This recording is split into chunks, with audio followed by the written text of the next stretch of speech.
Unit 9 है हमारे पास, unit 9 conics 2, ठीक है, जिसमें हमने पैराबोला, एलिप्स और हाइपरबोला को स्टडी किया था, ठीक है।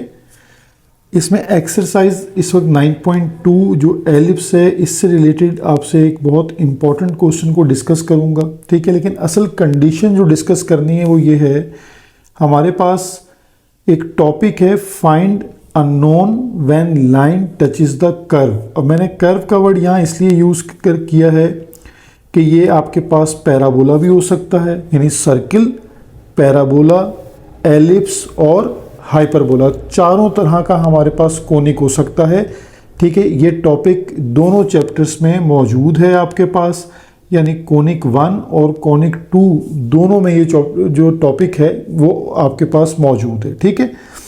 तो यहाँ एक करेक्शन भी हो जाएगी और इस टॉपिक को मैं एक दफ़ा दोबारा से गो थ्रू करवा रहा हूँ, क्योंकि इससे रिलेटेड एक क्वेश्चन जो है हमारे पास पेपर में ऑलमोस्ट लाजमी आ जाता है, ठीक है।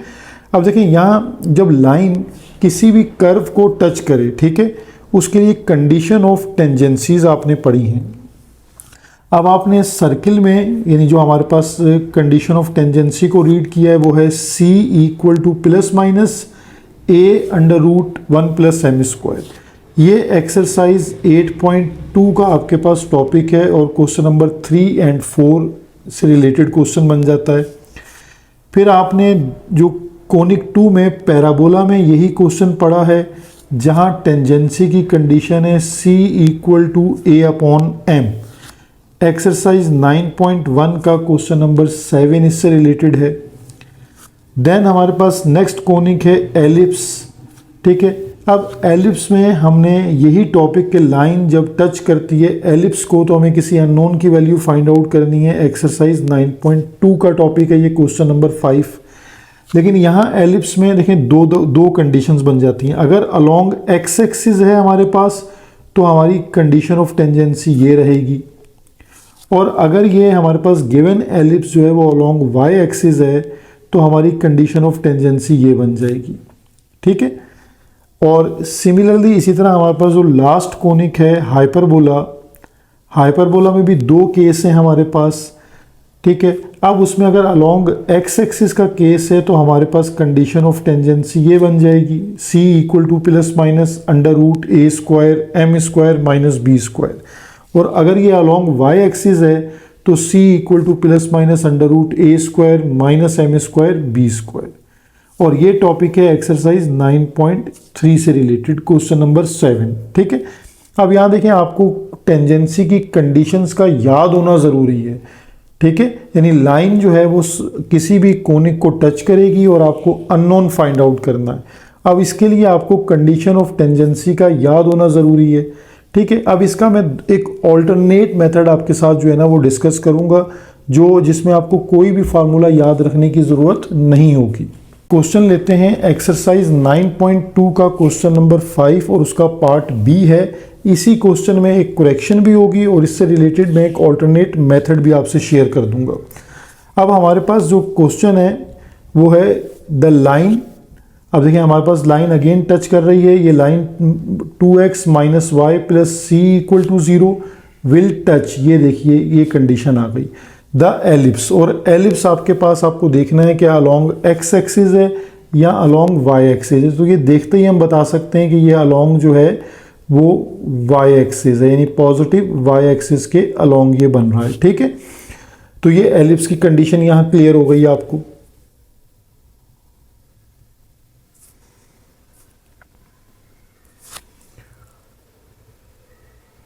अब देखिए, इसमें हमारे पास जब ये क्वेश्चन आप अंडरस्टैंड कर लेंगे तो जो हमारे पास यहाँ पर लाइन गिवन है, ठीक है, इस लाइन से आप ये जो 2x minus y plus c equal to 0, ठीक है, इस पर आप स्लोप का फार्मूला यूज़ करेंगे, ठीक है। स्लोप का फार्मूला हमारे पास क्या है, माइनस A अपॉन B, यानी minus coefficient of x divided by coefficient of y।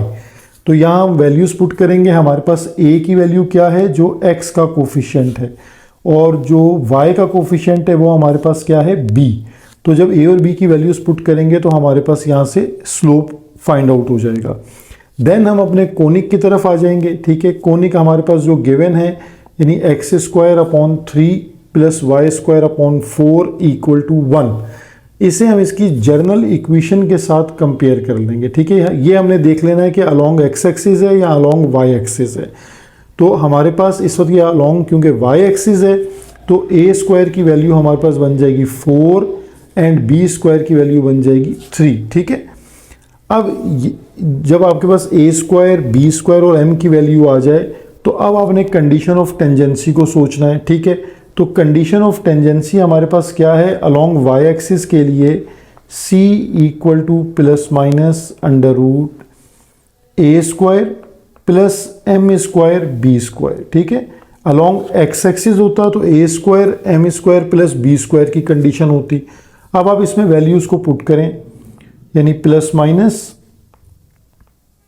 A square की वैल्यू हमारे पास है 4 प्लस एम स्क्वायर यानी एम की वैल्यू है 2 का स्क्वायर और बी स्क्वायर की वैल्यू है 3, ठीक है। तो इसको हम सिंप्लीफाई कर लेते हैं, plus minus 4 as it is, 2 का स्क्वायर 4 और 4 3 ज़ा 12, ठीक है। तो ये 4 प्लस 12 हमारे पास हो जाएगा रूट 16 और यहाँ से हमारे पास c की वैल्यू बन जाएगी प्लस माइनस 4, ठीक है। अब इसके लिए देखें आपको क्या ज़रूरत थी कि आपको ये कंडीशन ऑफ जो टेंजेंसी है वो बहुत अच्छे से याद हो, ठीक है। अगर ये सारी कंडीशंस आपको याद नहीं रहती तो एग्जाम में अब आपने क्या क्वेश्चन तो नहीं छोड़ना। तो इसका एक ऑल्टरनेट मेथड जो सारे कोनिक्स पे अप्लाई होगा, अब उसको डिस्कस करते हैं, ठीक है। अच्छा, इस मेथड को मैं यूनिवर्सल मेथड कहता हूँ, ठीक है। इसमें जो लाइन आपके पास गिवन है, आप इस लाइन से, ठीक है, ये जो आपके पास लाइन गिवन है इसको इक्वेशन नंबर 1 कह देते हैं और ये हमारे पास इक्वेशन नंबर 2 है, ठीक है। तो जो लाइन गिवन है इससे आप x या y किसी एक को आप बनाएंगे सब्जेक्ट। तो यहाँ से मैं y की वैल्यू निकाल लेता हूँ, वो आ जाएगी मेरे पास 2x प्लस c, ठीक है। इस y की वैल्यू को अब हमने पुट कर देना है अपने कोनिक में, पुट इन इक्वेशन नंबर 2। अच्छा, यही काम आपको तमाम कोनिक, चाहे सर्किल है, चाहे पैराबोला है, चाहे हाइपरबोला है, लाइन गिवन है और कोनिक गिवन है, तो लाइन से आप x या y की वैल्यू लेकर उसे कोनिक में सब्स्टिट्यूट कर देंगे। तो यहाँ हम y की वैल्यू जो हमने ली है उसको y में सब्स्टिट्यूट करते हैं। तो x square upon 3 as it is plus y 2x plus c whole square divided by 4 equal to 1। अब देखिए यहाँ पर एलसीएम बन रहा है हमारे पास 3 4 ज़ा 12, तो ये हमने इन दोनों को मल्टीप्लाई कर लिया, ये इसको बटरफ्लाई मेथड कहते हैं। अब 4 मल्टीप्लाई होगा एक्स स्क्वायर से तो 4x स्क्वायर, देन 3 मल्टीप्लाई हो जाएगा 2x प्लस सी से, ठीक है, होल स्क्वायर इक्वल टू 1। अब हम 12 को 1 से मल्टीप्लाई करेंगे और ये जो न्यूमिनेटर है इस पूरी कंडीशन को अब सिंप्लीफाई करते हैं, ठीक है। यहाँ हमारे पास ये 4x square as it is plus 3 as it is और ये ब्रैकेट में हम यूज करते हैं a plus b whole square का formula, a square plus 2ab plus b का स्क्वायर, ठीक है। और देन 12 1 ज़ा 12, यहाँ से हमारे पास इक्वेशन सिंप्लीफाई होगी 4x square plus 3 as it is 4x का स्क्वायर 2x का स्क्वायर 4x स्क्वायर, देन 2 2 ज़ा 4cx प्लस सी स्क्वायर और ये जो प्लस 12 है इसको हम यहाँ लेफ्ट हैंड साइड पे शिफ्ट कर लेते हैं, -12 equal to 0। Then 4x square plus 3 4 ज़ा 12x स्क्वायर, अगेन 3 4 ज़ा 12x 12cx और plus 3 into c square 3c square -12 equal to 0। अब आप देखें तो आपके पास ये दो जो है वो एक्स स्क्वायर की टर्म्स आ रही हैं, ठीक है। इन्हें हम ऐड कर लेते हैं तो ये आ जाएगी 4 और 12 16x स्क्वायर प्लस 12cx और plus 3c square -12 equal to 0। देखें ये अब आपके पास एक क्वाड्रेटिक इक्वेशन बन जाएगी, ठीक है। अब जब क्वाड्रेटिक इक्वेशन बन जाए तो आप इसमें से a की वैल्यू लिख लें 16, b की वैल्यू आपके पास आ जाएगी 12c और जो c कांस्टेंट होता है उसकी वैल्यू आ जाएगी 3c स्क्वायर -12, ठीक है। जब a b c की वैल्यूज निकाल लें, when line touches the conic, यानी यहां आप कोनिक का वर्ड यूज कर लेंगे टचेज, द एलिप्स कह लें उसको या कोनिक कह लें, ठीक है। जब भी लाइन किसी कोनिक को टच करेगी तो हमारे पास जो डिस्क्रिमिनेंट है वो इक्वल टू क्या होगा, 0।